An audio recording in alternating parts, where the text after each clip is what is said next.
이 날씨에 나보고 길바닥에서 자라고? 결혼 12주년 기념일에 갈비찜 3시간 동안 끓여놓고 기다렸더니 남편은 불륜녀랑 청담동 프렌치 레스토랑에서 와인 마시고 있었어요. 그리고 이혼 도장 찍자마자 임신한 그 여자랑 제주도로 밀월 여행을 떠나면서 제가 12년간 살림하고 시어머니 모시던 그 집에서 조용히 나가줄 거라고 생각했나 봐요. 근데 그 아파트 주인 이름이 누군지 한 번이라도 확인을 해봤어야지. 돌아가신 친정어머니가 제 이름으로 남겨주신 제 집이었거든요. 제 이야기 바로 들려드릴게요.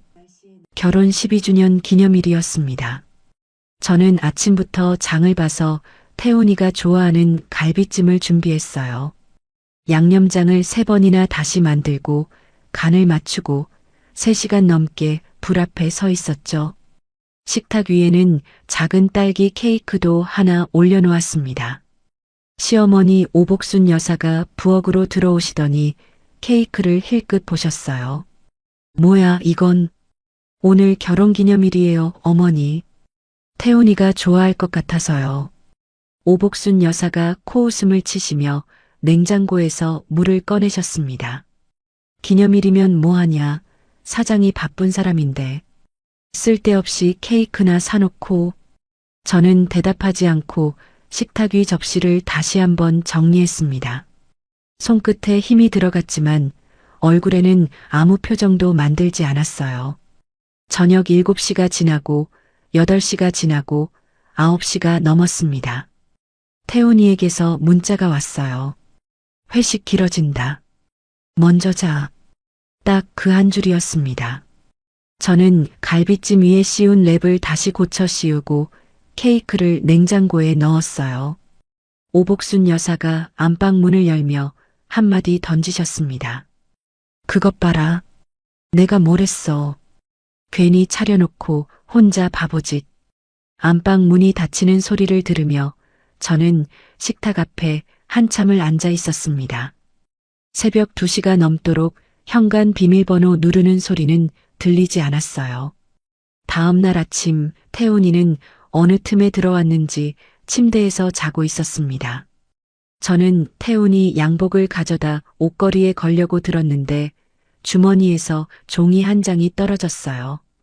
영수증이었습니다. 청담동 프렌치 레스토랑 2인 디너 코스 38만 원. 결제 시간은 어젯밤 8시 47분. 손이 떨렸습니다. 저는 영수증을 쥔 채 한참을 서 있다가 아무 일 없다는 듯 다시 주머니에 넣어두었어요. 그 주 일요일이었습니다. 오복순 여사가 거실 구석을 손가락으로 쓸며 말씀하셨어요. 여기 먼지 좀 봐. 대체 뭐라고 사는 거야? 죄송해요, 어머니. 바로 닦을게요. 반찬도 요즘 가짓수가 줄었어. 입이 석 자라도 먹어야 사는 거 아니야. 태훈이는 소파에 드러누워 핸드폰 화면만 들여다보고 있었습니다. 오복순 여사의 잔소리에 고개도 들지 않았어요.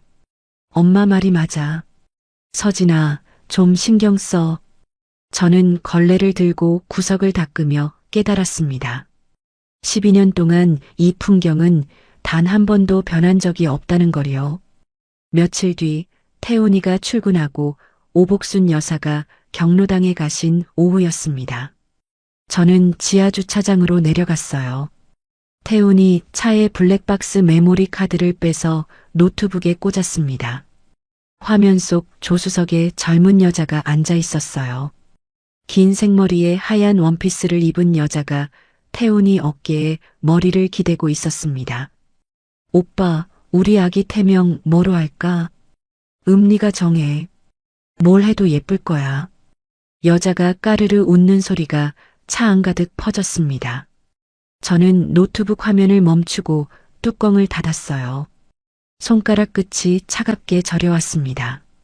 그날 밤 저는 욕실 문을 잠그고 바닥에 주저앉았습니다. 소리가 나오지 않게 수건을 입에 물고 울었어요. 얼마나 울었는지 모릅니다. 눈물이 멈추고 고개를 들었을 때 거울에 비친 제 얼굴이 보였어요. 눈이 퉁퉁 부어 있었습니다. 찬물로 세수를 했어요. 수건으로 얼굴을 닦고 거울 속의 저를 똑바로 보았습니다. 이대로 무너지면 안 됩니다. 저는 욕실을 나와 안방 옷장 깊숙이 넣어둔 서류 봉투를 꺼냈어요. 돌아가신 친정어머니가 남겨주신 것이었습니다. 아파트 등기권리증, 소유자 이름 윤서진. 어머니가 마지막까지 이건 꼭 내 이름으로 갖고 있어라 하셨던 그 서류였죠. 저는 서류 위에 적힌 제 이름을 손가락으로 짚었습니다. 다음 날 오전 모르는 번호에서 문자가 왔어요. 윤서진님, 안녕하세요. 한재민입니다. 같은 단지 상가의 인테리어 회사 분점을 열었습니다. 입주민 대상 할인 안내드립니다. 한재민. 대학교 4학년 졸업 전시회 때 제 옆자리에서 작품을 걸었던 동기. 12년 만에 보는 이름이었습니다. 며칠 뒤 저는 단지 앞 카페에서 재민이를 만났어요. 재민이는 예전보다 어깨가 넓어져 있었지만 웃는 모양은 똑같았습니다. 커피잔을 내려놓으며 재민이가 물었어요. 서진아, 너 그림 아직도 그려? 저는 대답하지 못했습니다. 결혼하고 단 한 번도 붓을 잡은 적이 없었으니까요. 시어머니가 살림하는 여자가 무슨 그림이냐 하시며 화구를 다 버리게 한 게 신혼 첫 해였습니다. 안 그려. 오래됐어. 재민이는 더 묻지 않았어요. 그냥 조용히 커피를 마셨습니다. 그날 저녁 태훈이가 평소보다 일찍 들어왔습니다. 현관에서 구두를 벗으며 저를 불렀어요. 서진아, 거실로 나와봐. 할 얘기 있어. 소파에 마주 앉았습니다. 태훈이가 무릎 위에 손을 올려놓고 입을 열었어요. 나 만나는 여자 있어. 아이도 생겼고. 저는 아무 말 하지 않았습니다. 태훈이가 제 눈치를 보며 말을 이었어요. 원만하게 정리하자. 네가 원하는 조건 다 맞춰줄게. 태훈이 눈에는 미안함 같은 건 없었습니다. 빨리 끝내고 싶다는 조급함만 보였어요. 이 아파트가 제 이름이라는 건 한마디도 꺼내지 않았습니다. 본인이 뭘 줄 수 있는 입장이 아니라는 걸 모르는 건지 아니면 아는데 모른 척하는 건지. 알겠어. 생각할 시간 줘. 저는 그 말만 하고 방으로 들어갔습니다. 문을 닫고 책상 서랍에서 볼펜과 노트를 꺼냈어요. 내가 가진 것, 그 제목 아래 하나씩 적어 내려갔습니다. 아파트, 적금, 보험, 태훈이 사업자금 연대보증 내역. 볼펜을 쥔 손에 힘을 주며 한 줄 한 줄 써내려갔습니다.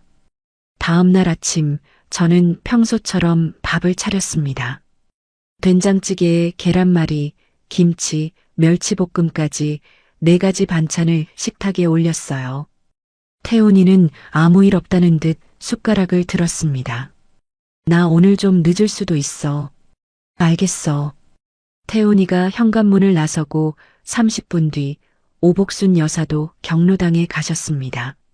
저는 앞치마를 벗자마자 외출 준비를 했어요.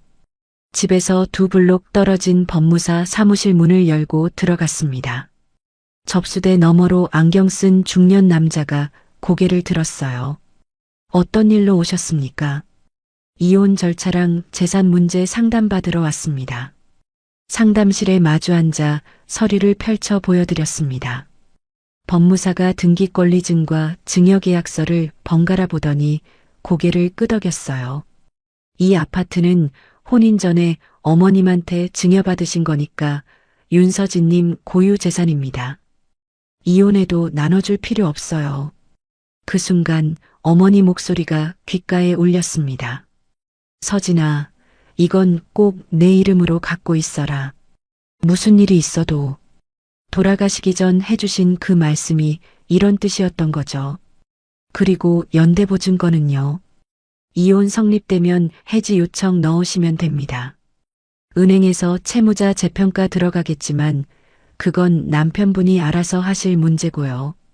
저는 메모를 하나하나 적으며 사무실을 나왔습니다. 그 주 저녁이었어요. 오복순 여사가 저녁상을 받으시며 태훈이를 쳐다보셨습니다. 태훈아, 서진이가 이혼 얘기 꺼내던데 네가 좀 바람을 피웠다고 이혼까지 해야 되겠냐? 태훈이가 고개를 돌리며 저를 보았습니다. 저는 국을 떠먹으며 가만히 앉아 있었어요. 오복순 여사가 젓가락을 식탁에 탁 내려놓으셨습니다. 남자는 다 그런 거야. 네가 좀 더 잘했으면 이런 일이 없었을 거 아니냐. 속이 부글부글 끓어올랐습니다. 하지만 저는 밥그릇을 내려놓지 않았어요. 생각해 보겠습니다, 어머니. 오복순 여사가 콧바람을 불며 다시 젓가락을 드셨고 태훈이는 안도한 표정으로 핸드폰을 만졌습니다. 저는 그 모습을 보면서 속으로 세웠어요. 이 사람들이 모르는 게 뭔지를. 태훈이는 이혼에만 정신이 팔려 있었습니다. 빨리 정리하고 유라한테 가고 싶은 마음뿐이었죠. 아파트가 제 명의라는 걸 알면서도 오복순 여사가 여기 살고 있으니 제가 함부로 못할 거라 생각하는 게 얼굴에 다 보였어요. 태훈이가 가져온 협의이혼 합의서에도 아파트 조항은 한 줄도 없었습니다. 저는 합의서를 읽는 척하며 말했어요. 위자료도 필요 없어. 빨리 끝내자. 태훈이가 눈을 크게 떴습니다. 진짜? 그래, 서진아. 고맙다. 네가 이렇게 나와주니까 나도 편하다. 편하다는 말에 이가 갈렸지만 입꼬리를 살짝 올려주었어요. 태훈이는 그게 동의인 줄 알았겠죠. 이혼 숙려 기간 한 달이 시작되었습니다. 저는 겉으로는 짐을 싸고 이사갈 곳을 알아보는 신용을 했어요. 오복순 여사가 제 방 앞을 지나며 한마디 하셨습니다. 짐 쌀 거면 빨리 싸라. 질질 끌지 말고. 네, 어머니. 하지만 진짜 준비는 따로 하고 있었습니다. 12년간 오복순 여사의 우편물을 정리하면서 알게 된 것이 있었어요. 오복순 여사는 주민등록을 충남 시골집 주소에 두고 건강보험료를 가장 적은 금액으로 내고 있었습니다. 실제로는 12년째 서울 이 아파트에서 살면서요. 시골집은 사람이 살지 않아 관리비가 밀려 있었고 오복순 여사 앞으로 이 아파트에 배달된 택배 기록도 수두룩했어요. 저는 그 고지서들, 관리비 미납 내역, 택배 수령 기록까지 사진으로 찍어 따로 보관해 두고 있었습니다. 법무사에게 서류를 전부 전달했어요. 등기부등본, 증여 당시 계약서 원본, 세금 영수증, 그리고 오복순 여사의 보험 관련 자료까지. 법무사가 서류를 넘기며 말했습니다. 완벽합니다. 누가 뭐라 해도 흔들릴 게 없어요. 서류 정리를 마친 그 주 재민이를 만났습니다. 카페에서 커피를 마시다가 제가 이혼한다는 얘기를 꺼냈어요. 재민이는 놀란 표정이었지만 이것저것 캐묻지 않았습니다. 혹시 아파트 매매 빨리 해야 되는 상황이면 아는 사람이 있긴 해. 어떤 사람인데? 장원수라고. 현금으로 바로 사는 사람이야. 업계에서는 꽤 유명하거든. 며칠 뒤 재민이 사무실에서 장원수를 만났습니다. 50대 초반으로 보이는 남자가 서류를 찬찬히 넘기더니 고개를 끄덕였어요. 이 동네 재개발 예정이죠. 시세대로 현금 한 번에 치르겠습니다. 이혼 신고 수리되는 날 바로 잔금 넣고 등기 넘기는 걸로 하죠. 좋습니다. 저는 그 자리에서 가계약금을 받고 계약서에 서명했습니다. 숙려 기간이 끝나기 3일 전 태훈이에게서 전화가 왔어요. 서진아, 유라 입덧이 심해서 빨리 정리했으면 하거든. 좀 서둘러 줄 수 있어? 전화 너머로 여자 목소리가 들렸습니다. 저도 미안하게 생각해요. 수화기를 쥔 손에 힘을 주었습니다. 이를 꽉 물었다가 풀고 숨을 한 번 내쉬었어요. 알았어. 날짜 맞춰줄게. 숙려 기간이 끝난 날 가정법원이었습니다. 나란히 앉아 이혼 의사를 확인받았어요. 태훈이가 도장을 찍자마자 환하게 웃었습니다. 서진아, 고마워. 내 인생도 잘 살아. 저는 고개만 가볍게 끄덕였어요. 법원 복도에서 태훈이에게 등을 돌렸습니다. 그 뒷모습을 보지 않았어요. 그 오후 태훈이는 정유라와 제주도행 비행기에 올랐습니다. 태훈이 SNS에 공항에서 찍은 사진이 올라왔어요. 유라와 나란히 서서 여권을 들고 웃고 있었고 글에는 새로운 시작이라고 적혀 있었습니다. 저는 핸드폰 화면을 끄고 바로 장원수에게 전화를 걸었어요. 이혼 신고 수리됐습니다.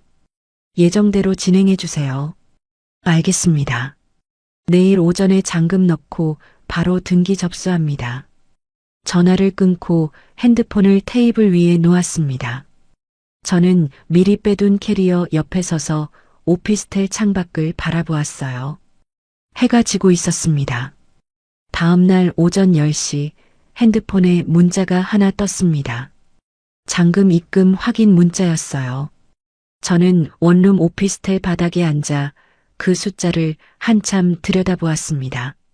장원수 쪽 법무팀이 바로 등기 접수를 넣었을 거예요. 며칠 안에 아파트 주인 이름이 바뀌겠죠. 같은 시각 아파트에는 오복순 여사가 계셨을 겁니다. 평소처럼 거실에서 TV를 보고 계셨겠죠. 장원수 쪽 법무사가 아파트 초인종을 눌렀을 때 오복순 여사가 얼마나 놀라셨을지 저는 보지 못했습니다. 하지만 나중에 전해 들었어요. 법무사가 서류를 내밀었다고 합니다. 이 아파트가 매매로 주인이 바뀌었으니 2개월 안에 나가달라는 내용이었어요. 오복순 여사가 서류를 받아들고 읽다가 얼굴이 하얗게 변했다고 합니다. 뭐야 이게. 사기 아냐 이거. 안 받아. 나 안 받는다고.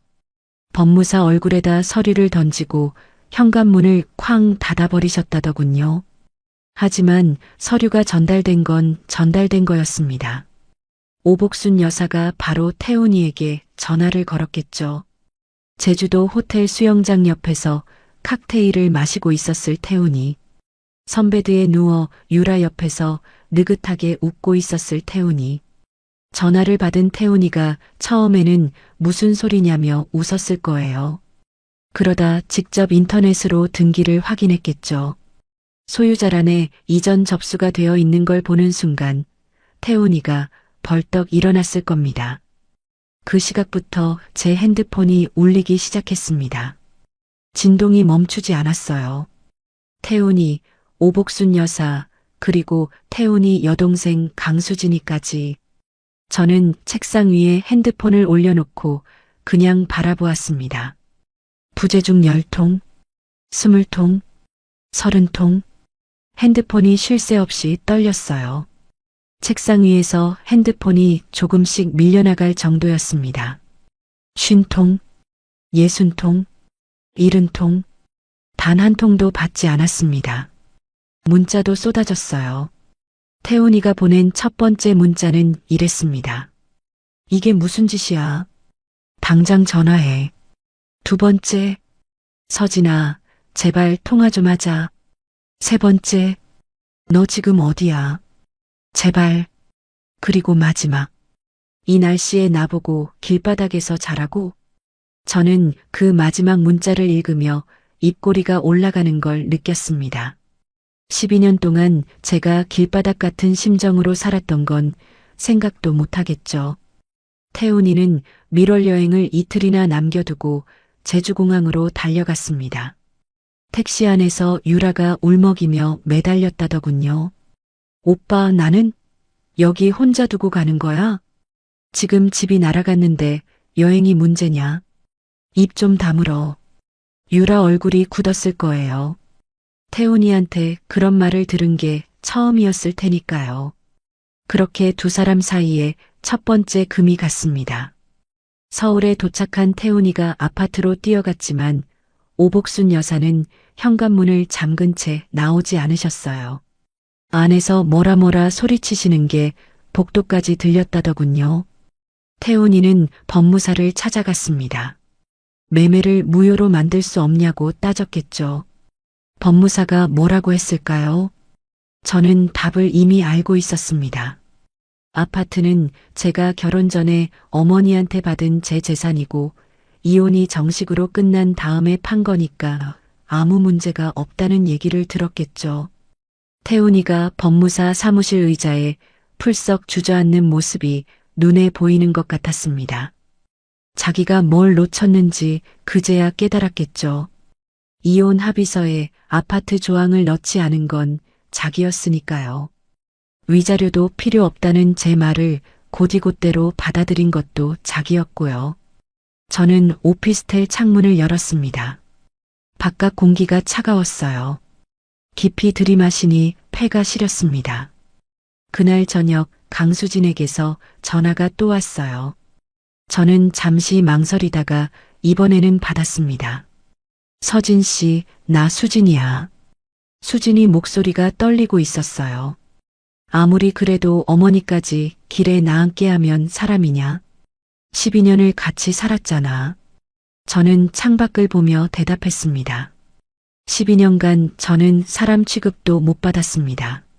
수진이가 말문이 막힌 게 느껴졌어요. 전화 너머로 숨소리만 들렸습니다. 서진 씨, 더 드릴 말씀은 없어요. 전화를 끊었습니다. 오복순 여사는 2개월 안에 나가라는 통보를 무시하고 아파트에서 버티겠다고 하셨어요. 태훈이도 어머니 편을 들었습니다. 어머니가 12년 사신 집인데 그렇게 쉽게 나갈 수는 없지. 장원수 쪽에서는 예상했다는 듯 움직였어요. 퇴거 기한이 끝나면 바로 법원에 인도 명령을 신청할 준비를 하고 있었습니다. 저는 그 소식을 전해 듣고도 더 이상 개입하지 않았습니다.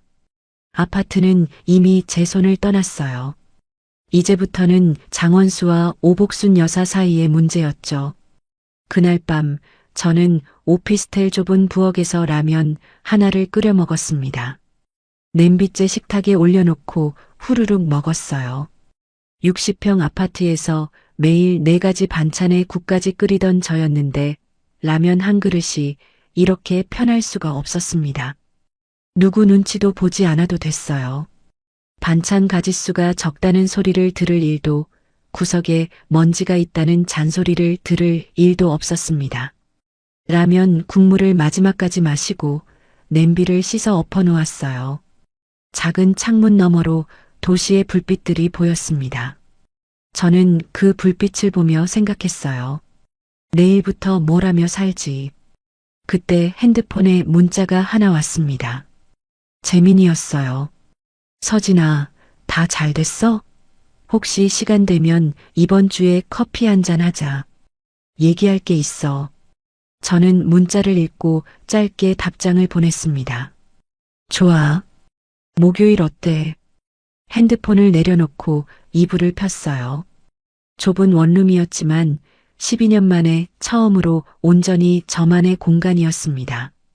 불을 끄고 누웠을 때 천장이 보였어요. 남의 집 천장이 아니라 제가 돈 내고 빌린 제 천장이었습니다. 눈을 감았습니다. 부재중 전화 70통. 그 숫자가 떠올랐지만 무섭지 않았어요. 2개월이 지났습니다. 오복순 여사는 아파트를 비우지 않으셨어요. 장원수 쪽에서 법원에 인도 명령을 신청했고 약 3주 뒤에 법원 결정이 내려왔습니다. 나가라는 명령이었죠. 그래도 오복순 여사는 꿈쩍도 안 하셨어요. 죽어도 안 나간다. 여기가 내 집이야. 장원수는 바로 강제 집행을 신청했습니다. 집행 날짜가 잡혔어요. 저는 그 소식을 재민이에게서 전해 들었습니다. 같은 단지 상가에 사무실이 있으니 소문이 돌았겠죠. 서진아, 이번 주 목요일에 집행한다더라. 그래. 괜찮아? 내가 할 일은 끝났어. 나는 상관없어. 재민이가 커피잔을 돌리며 저를 보았어요. 뭔가 더 말하고 싶은 눈이었지만 입을 다물었습니다. 강제 집행 당일 오전이었습니다. 저는 그 자리에 가지 않았어요. 오피스텔에 앉아 평소처럼 하루를 시작했습니다. 하지만 나중에 전해 들은 이야기는 이랬어요. 법원 집행관이 아파트 초인종을 눌렀습니다. 이사업체 인부 4명과 열쇠 여는 사람까지 현관 앞에 늘어섰어요. 집행관이 결정문을 들고 말했습니다. 법원 결정에 따라 강제 집행 나왔습니다. 문 열어주십시오. 안쪽에서 오복순 여사 목소리가 들렸어요. 문 열어. 여기 12년을 산 사람한테 이럴 수 있냐? 나는 안 나가. 집행관이 고개를 돌려 열쇠업자에게 고개를 끄덕였습니다. 잠금 장치를 따는 소리가 복도에 울렸어요. 현관문이 열렸습니다. 인부들이 안으로 들어갔어요. 오복순 여사의 가구며 살림살이를 하나씩 밖으로 옮기기 시작했습니다. 이불이 나오고 냄비가 나오고 신발장이 나왔어요. 액자, 옷까지, 빨래 건조대까지. 아파트 1층 입구 앞 공터에 물건들이 줄줄이 쌓였습니다.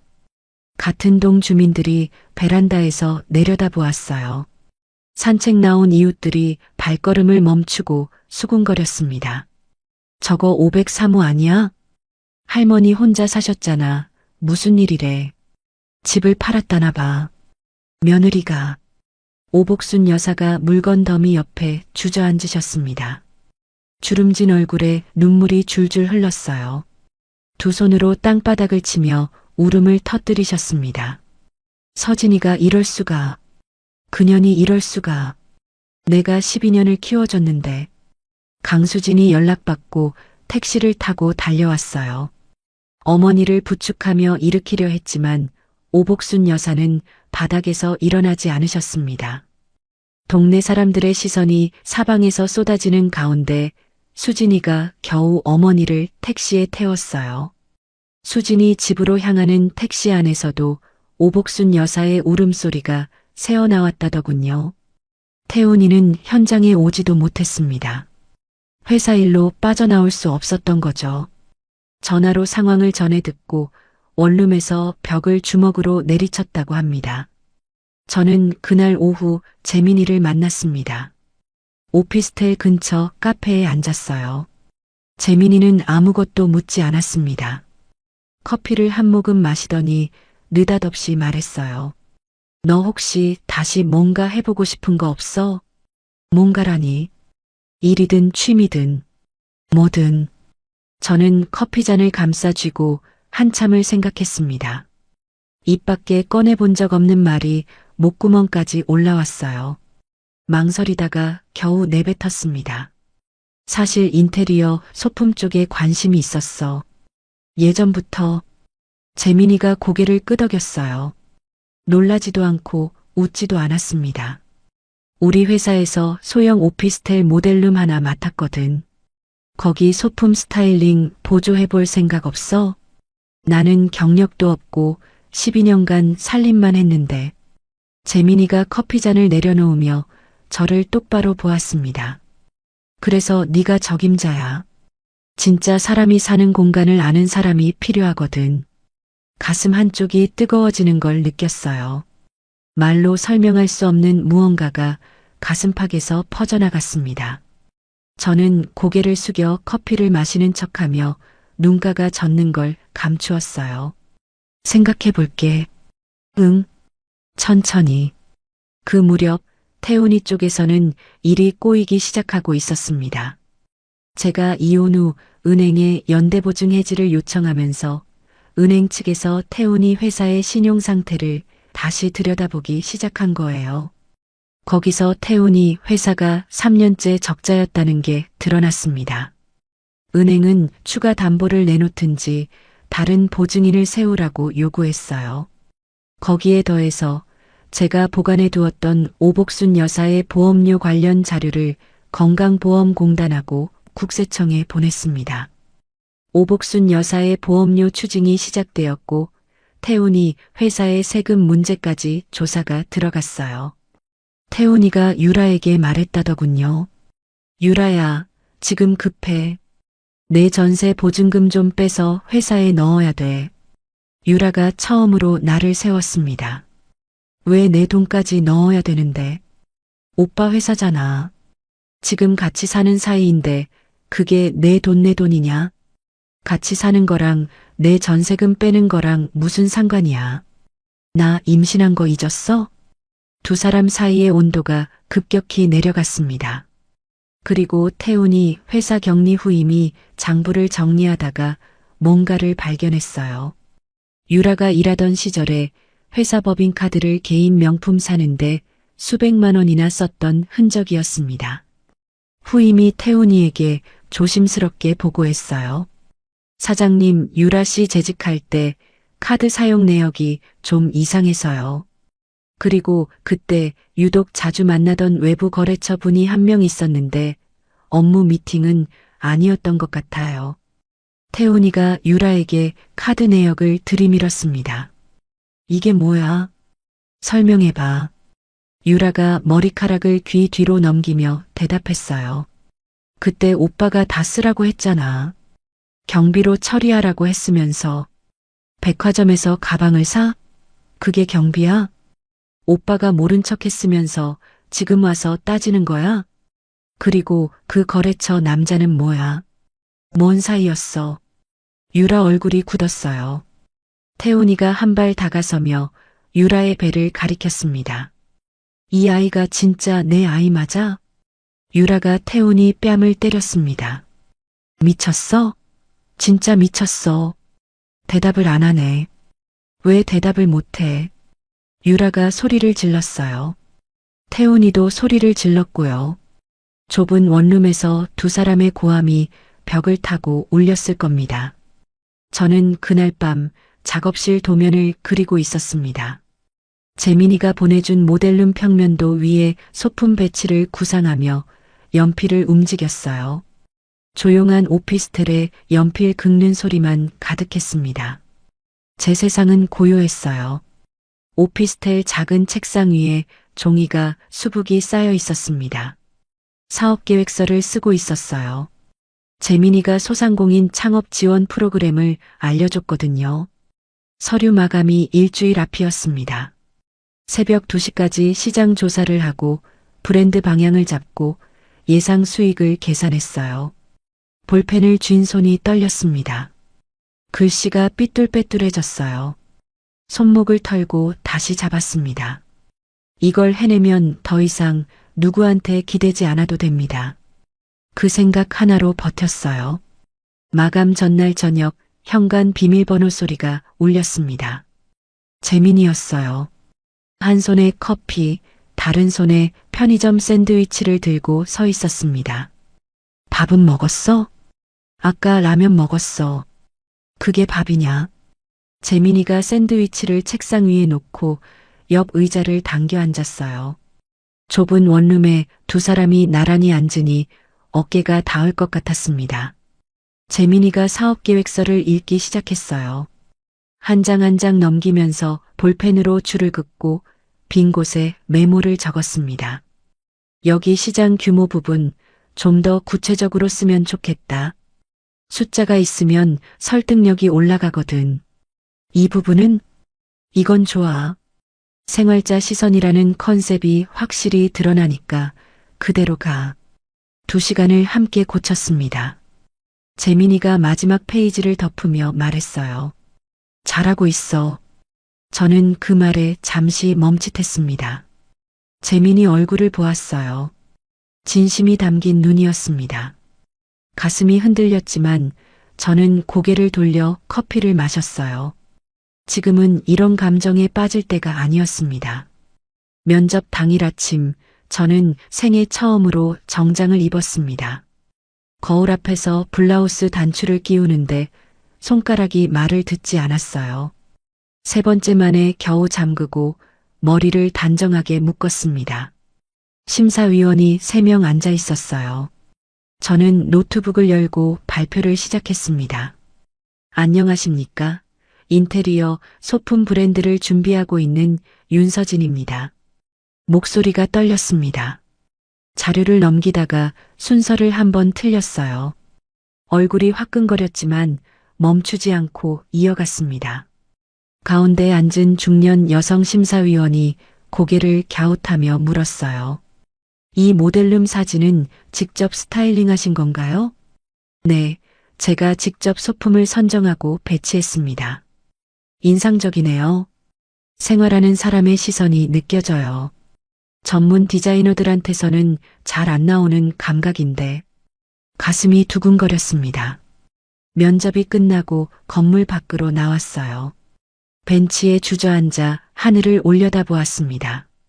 긴 한숨이 나왔어요. 다리에 힘이 풀려서 한참을 일어나지 못했습니다. 결과를 기다리는 2주가 길었어요. 가만히 있을 수가 없었습니다. 인터넷 중고거래에 제가 만든 소품을 올렸어요. 패브릭 쿠션 커버, 빈티지 느낌으로 다시 꾸민 화병, 작은 테이블 러너. 사진을 찍어 올리고 가격을 매겼습니다. 첫 주에 15개가 팔렸어요. 택배 상자를 싸면서 손이 바빠졌습니다. 구매자 중 한 명이 후기를 남겼어요. 이런 감성의 소품 브랜드가 없었는데 정식으로 출시하면 꼭 알려주세요. 그 후기를 읽고 또 읽었습니다. 처음으로 이게 될 수도 있겠다는 생각이 들었어요. 확신까지는 아니었지만 조각 하나를 잡은 기분이었죠. 그 무렵 태훈이 쪽 소식이 들려왔습니다. 은행에서 추가 담보를 내놓으라 했는데 태훈이가 내놓지 못했어요. 대출 만기 연장이 거절됐다더군요. 보험 추징에 세금 조사까지 겹치면서 거래처 2곳이 계약을 끊었고 10년 넘게 함께했던 회사 상무 박진호가 사표를 냈습니다. 태훈이가 어머니한테 매달렸다고 해요. 엄마, 시골 땅 담보로 잡으면 당장 급한 불은 끌 수 있어. 오복순 여사가 벌떡 일어나 소리를 지르셨다더군요. 그 땅은 네 아버지가 남긴 마지막 재산이다. 거기까지 손 떼면 나는 진짜 죽어버린다. 엄마, 지금 회사가 망하게 생겼다고. 그년을 만나지만 않았어도, 서진이를 내쫓지만 않았어도 이 꼴은 안 됐어. 다 네가 만든 거야. 태훈이가 처음으로 어머니한테 그런 소리를 들었을 겁니다. 오복순 여사가 아들을 비난한 건 그때가 처음이었다더군요. 유라는 태훈이 원룸에서 함께 살게 되었는데 60평 아파트를 기대했던 현실과는 너무 달랐겠죠. 임신 7개월의 몸으로 좁은 부엌에서 라면을 끓이다가 유라가 터뜨렸다고 합니다. 나는 이렇게 못 살아. 이게 뭐야 대체. 태훈이가 소파에 앉아 그 말을 듣는 순간 뭘 떠올렸을까요? 제가 12년간 어떻게 살아왔는지를요. 물론 저는 그 장면을 보지 못했습니다. 하지만 알 것 같았어요. 그해 가을 합격 통보를 받았습니다. 핸드폰 화면에 뜬 선정 2글자를 보고 한참을 멍하니 있다가 재민이에게 전화를 걸었어요. 재민아, 붙었어. 그래. 재민이가 잠시 말을 멈추었다가 말했습니다. 이제 진짜 시작이다. 각오해. 축하한다는 말 대신 던진 그 한마디가 오히려 마음에 와닿았어요. 지원금으로 소규모 작업실을 구했습니다. 브랜드 이름을 정하고 사업자 등록을 하러 세무서에 갔어요. 서류에 대표자 이름을 적었습니다. 윤서진. 펜을 쥔 손끝이 짜릿하게 떨렸어요. 누군가의 아내도 누군가의 며느리도 아닌 온전히 저 혼자의 이름이었습니다. 작업실을 꾸리는 중에 재민이가 한 사람을 소개해 주었어요. 대학 동기 후배 이수연이었습니다. 온라인 마케팅 전문 프리랜서였어요. 수연이가 작업실에 들어서자마자 소품 샘플들을 둘러보더니 눈을 반짝였습니다. 언니, 이 감성이면 SNS에서 무조건 먹혀요. 저한테 맡겨주세요. 진짜? 나는 이런 거 잘 모르는데. 그래서 제가 온 거잖아요. 언니는 만들기만 해요. 알리는 건 제가 할게요. 혼자가 아니라 팀으로 일하게 되었다는 사실이 벅찼습니다. 동시에 이 사람들의 기대를 저버리면 안 된다는 무게도 어깨에 올라왔어요. 그러던 어느 저녁이었습니다. 작업실에서 늦게 나와 오피스텔 복도를 걷는데 현관 앞에 사람이 서 있었어요. 태훈이었습니다. 이혼 후 처음 마주하는 얼굴이었어요. 광대뼈가 드러날 만큼 볼이 꺼져 있었고 눈 밑에 그늘이 짙었습니다. 서진아, 5분만 얘기하자. 저는 현관 비밀번호에 손을 올렸다가 멈추었습니다. 이 사람을 제 공간 안에 들이고 싶지 않았어요. 밖에서 하자. 건물 1층 편의점 앞 테이블로 내려갔습니다. 플라스틱 의자에 마주 앉았어요.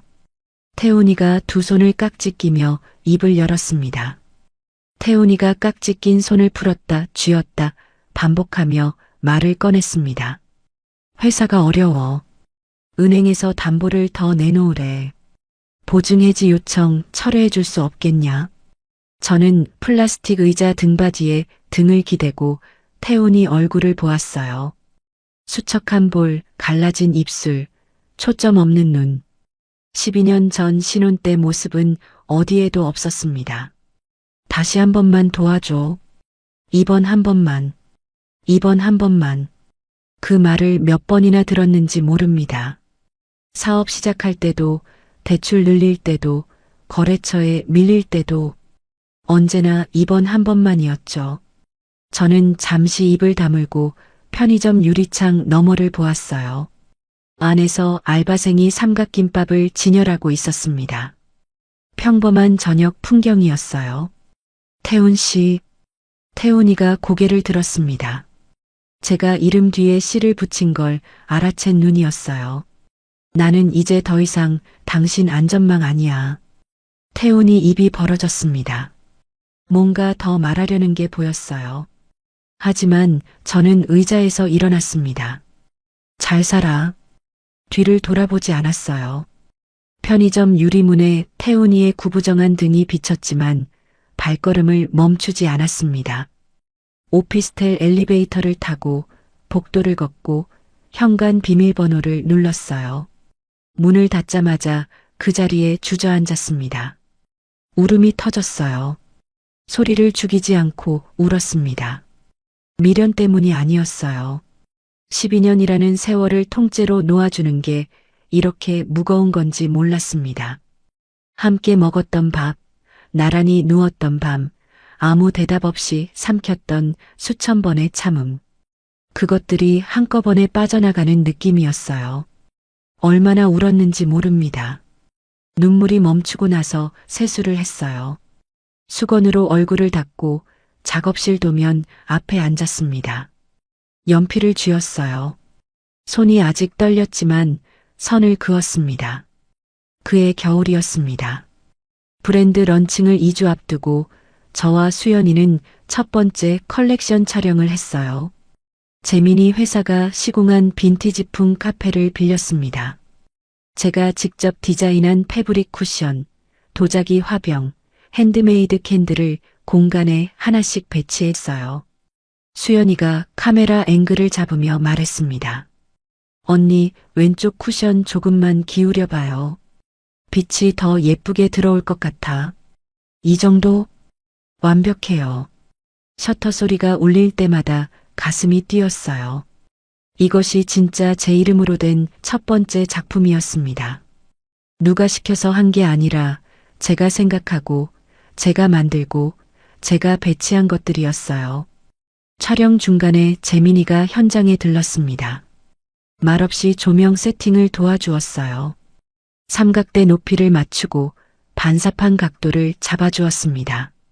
촬영이 끝나고 카페 테라스에 나란히 앉았어요. 재민이가 커피잔을 감싸주며 조심스럽게 입을 열었습니다. 솔직히 말할게. 대학 때부터 네가 대단하다고 생각했었어. 심장이 빨라졌습니다. 재민이가 저를 보고 있었어요. 겨울 햇살이 재민이 얼굴에 떨어지고 있었습니다. 저는 커피잔을 내려놓으며 대답했어요. 재민아, 나 아직 내 두 발로 서는 연습 중이야. 지금은 이것만으로도 벅차. 솔직한 말이었습니다. 재민이가 미소 지었어요. 실망한 표정이 아니었습니다. 알아. 기다릴게. 그 말이 가슴에 조용히 내려앉았어요. 무겁지도 가볍지도 않게 온라인 스토어를 연 첫날이었습니다. 수연이가 만든 짧은 소개 영상을 올렸어요. 제가 소품을 배치하는 손 클로즈업과 완성된 공간을 보여주는 30초짜리 영상이었습니다. 오후에 수연이가 작업실 문을 벌컥 열고 들어왔어요. 언니, 영상 조회수 지금 50만 넘었어. 뭐? 50만? 주문도 미쳤어. 첫 주 예상의 3배야. 저는 노트북 화면을 보았습니다. 주문 내역이 줄줄이 올라오고 있었어요. 수연이와 얼싸안고 작업실을 뛰어다녔습니다. 언니 대박.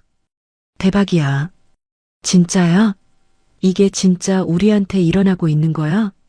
이렇게 기쁜 순간을 함께 나누는 사람이 있다는 것 자체가 낯설었어요.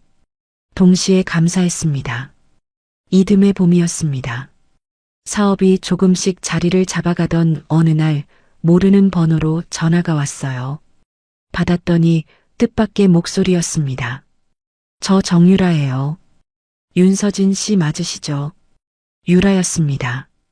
잠시 말이 나오지 않았어요. 만나서 드릴 말씀이 있는데 시간 되시면. 카페에서 유라를 만났습니다. 출산을 앞둔 큰 배를 안고 앉아 있었어요. 얼굴이 초췌했습니다. 입술이 갈라져 있었고 손톱을 물어뜯은 자국이 보였습니다. 태훈 씨가 요즘 술만 마시고 소리를 질러요. 물건도 던지고. 무서워요. 어떻게 해야 할지 모르겠어서. 복잡한 감정이 치밀었습니다. 제 남편을 빼앗아간 여자가 제 앞에 앉아 도움을 구하고 있었어요. 분노가 올라왔다가 이상하게도 가라앉았습니다. 유라의 떨리는 손을 보니까요. 당신이 겪고 있는 게 정당한 건 아니에요. 그건 확실해요. 저는 핸드폰을 꺼내 번호 하나를 검색해 보여주었습니다. 여기 전화해 보세요. 전문 상담받을 수 있어요. 유라가 고개를 숙이며 코를 훌쩍였어요. 감사합니다. 정말 이런 부탁드릴 처지가 아닌 거 아는데. 부탁은 아니에요. 그냥 그쪽도 안전하게 지내세요. 카페를 나서며 문득 깨달았어요.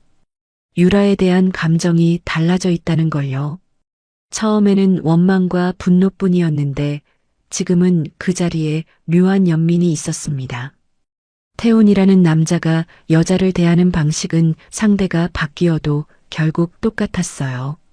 동시에 그 굴레에서 벗어난 제가 얼마나 다행인지 가슴 깊이 느꼈습니다. 며칠 뒤 강수진에게서 전화가 왔어요. 이번에는 차분한 목소리였습니다. 서진 씨, 나 수진이야. 할 말이 있어서. 네, 말씀하세요. 수진이가 잠시 숨을 고르더니 말했습니다. 오빠가 유라 씨한테도 손을 대는 것 같아. 어머니는 알면서도 모른 척하고 계시고 나는 더 이상 이 가족 편을 들 수가 없어. 저는 입을 다물고 들었어요. 사실 12년 전에도 오빠 결혼하기 전에 사귀던 여자한테 비슷한 일을 한 적 있어.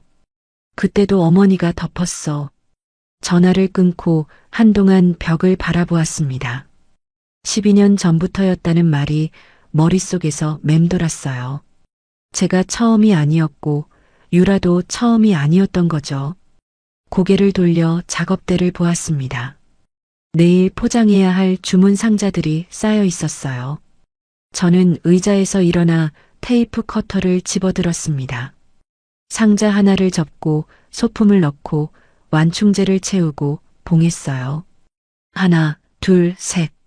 손을 움직일수록 머릿속이 정리되었습니다.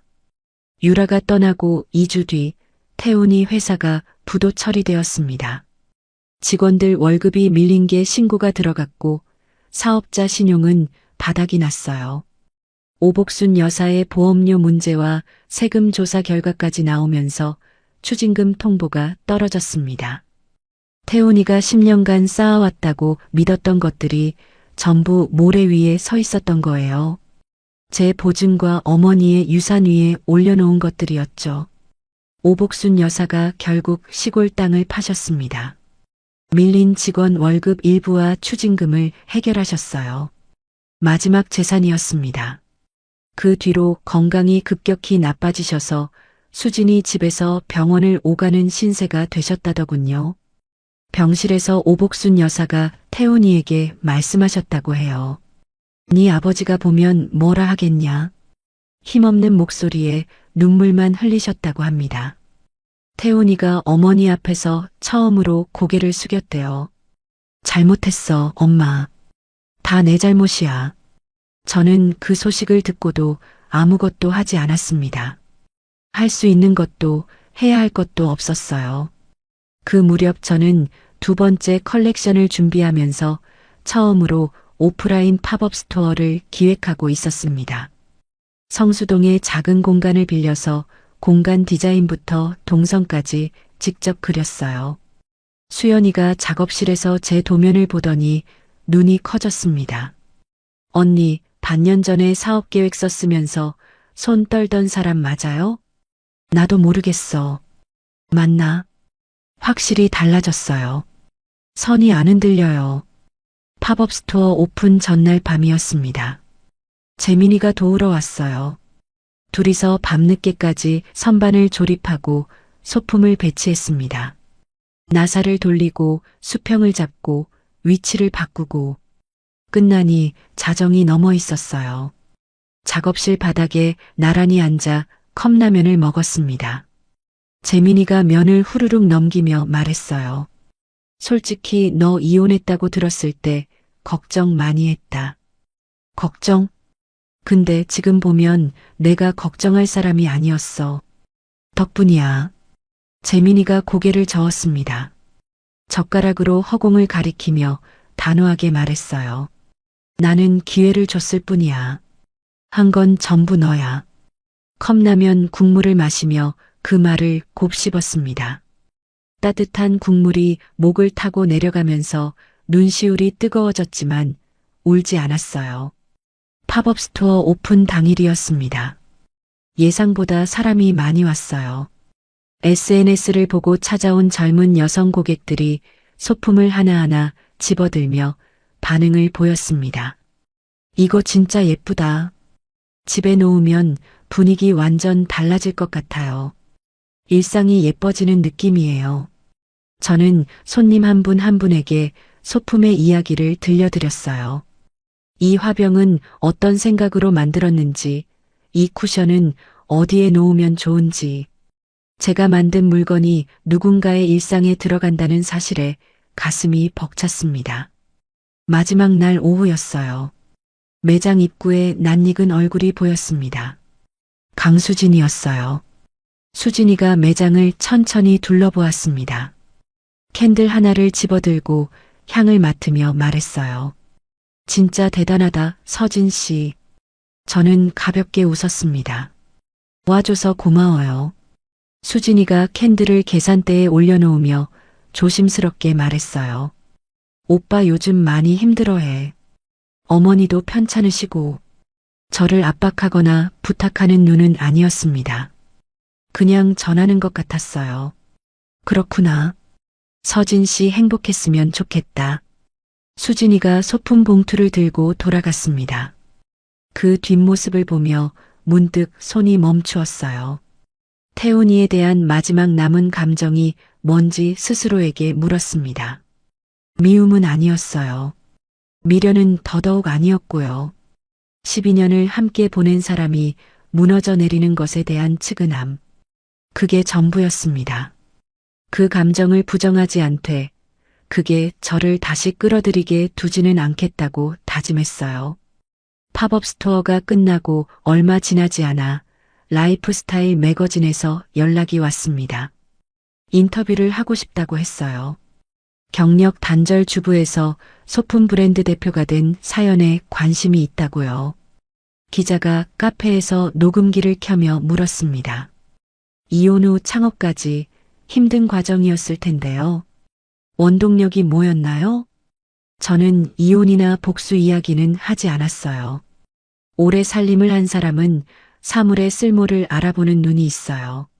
어떤 소품이 공간을 편안하게 만드는지, 어떤 질감이 손에 닿았을 때 좋은지, 매일 집안에서 부딪히며 알게 된 거죠. 그게 저의 경쟁력이에요.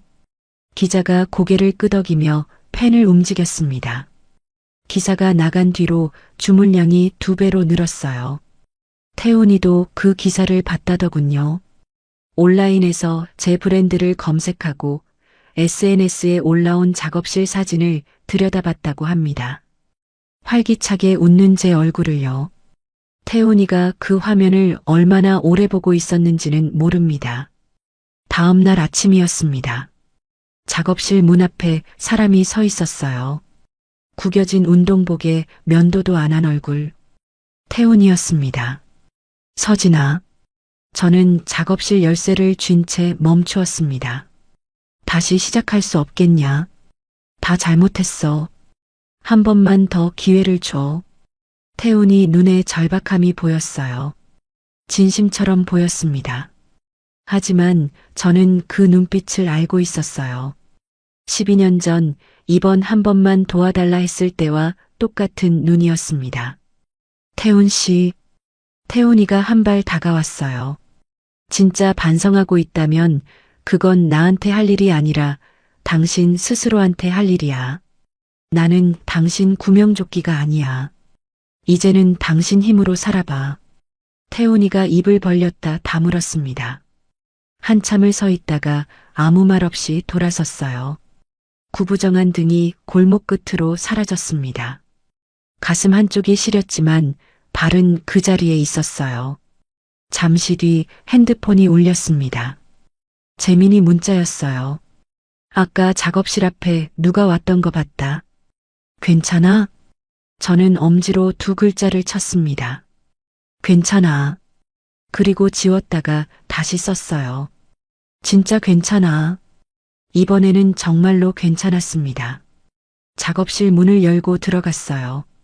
책상 위에 다음 시즌 스케치북이 펼쳐져 있었습니다. 연필을 집어들고 첫 번째 선을 그었어요. 브랜드를 시작한 지 1년이 되었습니다. 성수동의 첫 번째 단독 매장 오픈을 준비하고 있었어요.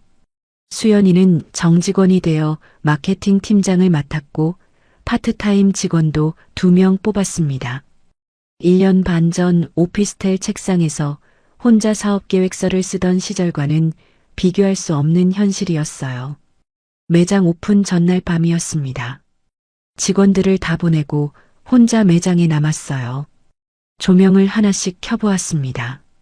따뜻한 빛이 선반 위 소품들 위로 내려앉았어요. 화병, 캔들, 쿠션, 테이블 러너. 하나하나 제 손을 거쳐 만들어진 것들이었습니다. 벽에 걸린 브랜드 로고 아래 작은 글씨가 새겨져 있었어요. 파운디드 바이 윤 SEOJIN. 그 글씨를 한참 들여다보았습니다. 이 이름은 누군가의 아내도 누군가의 며느리도 아닌 저 자신만을 가리키고 있었어요. 목이 메었습니다. 손등으로 눈가를 훔치고 조명을 껐어요. 오픈 당일 아침 매장 입구에 화환 대신 제가 직접 스타일링한 야생화 화병을 놓았습니다. 들꽃 몇 송이를 낮은 도자기에 꽂았는데 그게 이 브랜드와 더 어울렸어요. 재민이가 가장 먼저 도착했습니다. 한 손에 얇은 액자를 들고 있었어요. 축하 선물. 뭐야 이건?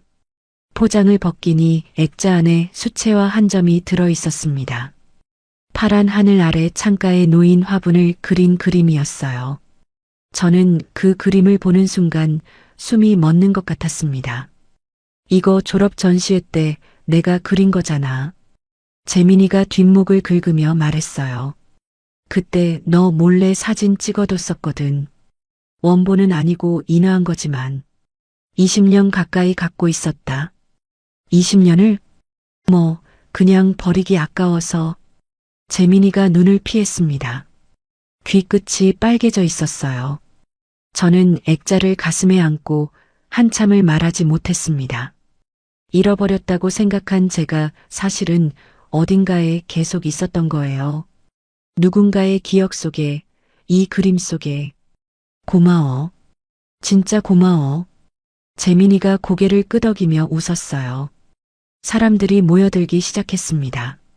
매거진 기자, 인테리어 업계 관계자들, 초창기 중고거래 시절부터 소품을 사주셨던 단골 고객들까지 100명 가까운 사람들이 좁은 매장을 가득 채웠어요.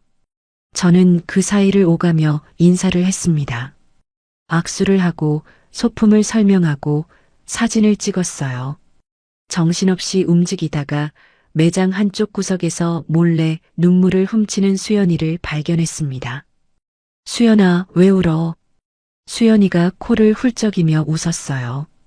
언니, 우리 진짜 해냈다. 저는 수연이를 꼭 안아주었습니다. 수연이 어깨가 들썩이는 게 느껴졌어요. 저도 눈시울이 뜨거웠지만 꾹 참았습니다. 여기서 울면 화장이 다 번지니까요. 행사가 끝난 저녁이었습니다. 매장 문을 닫고 뒷정리를 하다가 핸드폰 뉴스 알림을 확인했어요. 지역 뉴스란에 기사 하나가 떠 있었습니다. 중소무역업체 대표 강모 씨, 사기 및 조세 관련 혐의로 검찰 송치. 강모 씨. 저는 기사 제목을 한번 읽고 화면을 닫았습니다. 끝까지 읽지 않았어요. 더 이상 제 이야기가 아니었으니까요. 며칠 뒤 작업실로 편지 한 통이 배달되었습니다. 보낸 사람은 오복순이라고 적혀 있었어요. 매거진 기사에 실린 작업실 주소를 보고 보내신 거였죠. 편지를 펼쳤습니다. 떨리는 글씨였어요. 획이 비뚤비뚤하고 중간중간 글자가 뭉개져 있었습니다. 서진아, 12년간 미안했다. 내가 너를 사람으로 대하지 않았다. 용서해달라는 말을 할 자격이 없다는 거 안다. 다만 네가 잘 된다는 소식을 듣고 한편으로 안심이 되더라. 편지를 접어 서랍에 넣었습니다. 한참을 고민했어요. 뭐라고 답해야 할지, 답을 해야 하는 건지. 결국 엽서 한 장을 꺼내 짧게 썼습니다. 건강하세요. 그 두 글자가 제가 할 수 있는 전부였어요. 용서인지 아닌지는 저도 몰랐습니다. 다만 그 사람도 이제 늙고 아프다는 걸 알고 있었고 그 정도는 쓸 수 있었습니다. 매장을 열고 한 달쯤 지났을 때 백화점 바이어가 찾아왔어요. 입점 제안을 들고 왔습니다. 수연이와 머리를 맞대고 고민했어요. 언니, 우리 규모로 백화점 납품이 가능할까? 물량 맞추려면 사람도 더 필요하고 나도 그게 걱정이야. 재민이에게 전화를 걸어 이야기했습니다. 재민이가 잠시 생각하더니 말했어요. 할 수 있을지 없을지는 해봐야 아는 거야. 나는 네가 뭘 선택하든 옆에 있을 거야. 전화를 끊고 한참을 앉아 있었습니다. 이 사람의 곁에 있는 게 부담이 아니라 편안함이라는 걸 조용히 인정했어요. 아직 무어라 이름 붙이지 않았지만 그래도 괜찮았습니다. 지금은 이대로가 좋았어요. 백화점 미팅 전날 밤 작업실에서 발표 자료를 마무리하고 있었습니다. 문득 2년 전 이맘때가 떠올랐어요. 텅 빈 오피스텔에 혼자 앉아 있었죠. 핸드폰이 쉴 새 없이 떨렸고 부재중 전화 70통이 쌓여갔고 저는 그걸 바라보고만 있었습니다. 아무도 없었어요. 지금 저는 제 이름이 붙은 작업실에 앉아 있습니다. 내일을 준비하고 있고 함께하는 사람들이 있어요. 2년이라는 시간이 사람을 이렇게까지 바꿀 수 있다는 게 아직도 믿기지 않았습니다. 미팅 당일 아침 거울 앞에 섰어요. 정장 매무새를 다듬었습니다. 블라우스 깃을 고치고 머리카락을 귀 뒤로 넘겼어요. 거울 속에 저를 보았습니다. 2년 전 욕실 바닥에 주저앉아 수건을 물고 울던 사람. 지금 이 거울 앞에 서 있는 사람. 같은 사람인데 같은 사람이 아니었어요. 저는 거울 속에 제게 말했습니다. 윤서진, 잘해왔고 잘할 거야. 현관문을 열었어요. 겨울 햇살이 얼굴에 부딪혔습니다. 차가운 공기를 깊이 들이마시고 한 발을 내딛었어요. 매장 쇼윈도 너머로 거리를 걷는 사람들이 보입니다. 선반 위 소품들 사이로 오후 햇빛이 부서지고 있어요. 매장에 서서 문득 생각했습니다. 이혼 도장을 찍던 날 제가 잃은 건 남편이 아니었어요. 누군가의 곁에 서야만 존재할 수 있다는 착각을 잃은 거였죠. 제가 얻은 건 아파트 매각 대금도 사업 성공도 아니었습니다. 윤서진이라는 이름 석자로 온전히 서 있을 수 있다는 사실. 그게 전부이자 전부였어요. 매장 문을 여는 저의 하루는 오늘도 내일도 그 이름으로부터 시작됩니다. 12년 동안 남 좋은 일만 시키면서 이름 석자 숨기고 산 윤서진 씨의 사연 어떻게 보셨나요?